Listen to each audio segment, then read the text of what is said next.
everybody, and welcome to Ellistown Wagon Works on a Saturday morning. Here today on the operating table we have Toby the Tram number 7. Toby is not a very happy engine, as young Charlie Simmons will now demonstrate.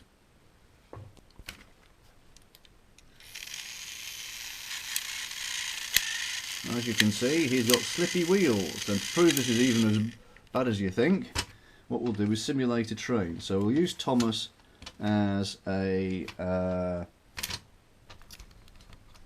one wagon to start off with, and you'll see that he pushes him quite happily.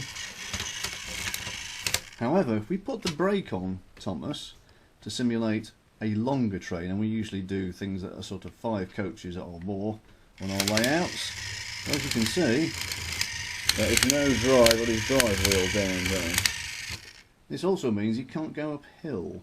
So what we're going to do is butcher poor Toby and have him apart and find out why. Charlie, take your operating tools to that there engine.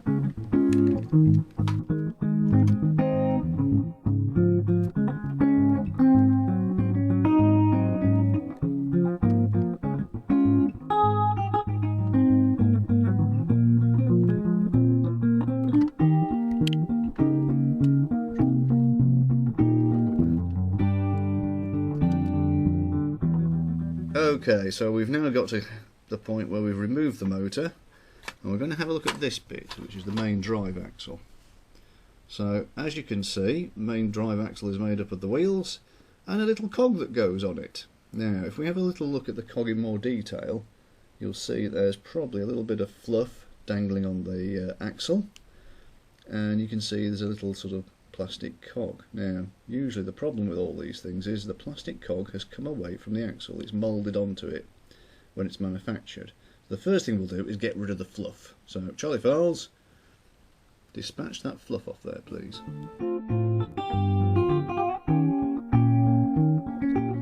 What we're going to show you now is that that cog is loose, so you'll see Charlie will push the cog and the cog will turn without the wheels turning. Okay, and not even more than that, if Charlie grabs hold of the cog, it will push straight along the axle.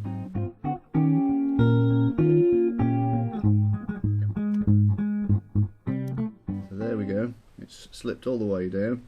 Just push it back up and down the axle chap. There we are, loose.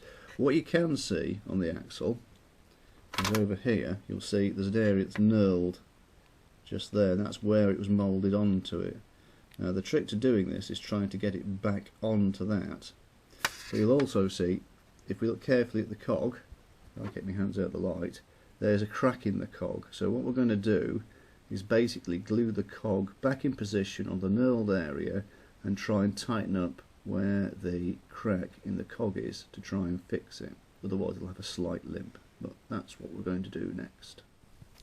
Here we are then. So we've got his axle out, and what we've done is marked on the cog where the crack is. So as you see, Charlie will turn it round, there you are, can you see the black mark? That's where the crack is. Now what we're going to do is glue this now. So Charlie's going to go grab the glue, and what we've got is the finest Yoo-hoo glue over here, nothing special, and this will take probably a good 24 hours to go off. And what we're going to do is glue just below the knurled section. We're just going to put a little blob on there. Right, not too much about. Right, take that away. Okay, just drop that down somewhere out of the way. We'll sort that out in a moment.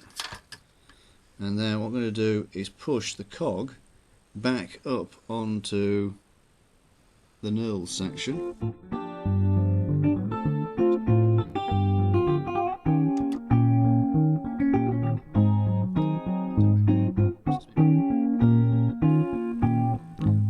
Just getting the glue around the inside of it. Right, is that in position, Simmons? Do your eyes say that's in the right place, Dad?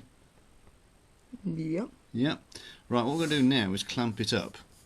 So the reason we've marked that position on the cog is so we know where the gap is. So what we're going to do now is we're going to grab our G-clamp, and we're also going to get the cog. We're going to look for where the crack is in the cog, where we've marked it. Right, can you drop that in there, Sims? Right, can you just turn it this way a little bit? That's it.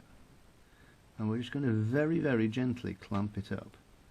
The reason we're gently clamping it, obviously, is because otherwise we'll crush the cog and do more damage than we started off with. And that is firm. There we go, a bit of stringy glue. And we will now leave that for 24 hours to glue. And hopefully that is our man.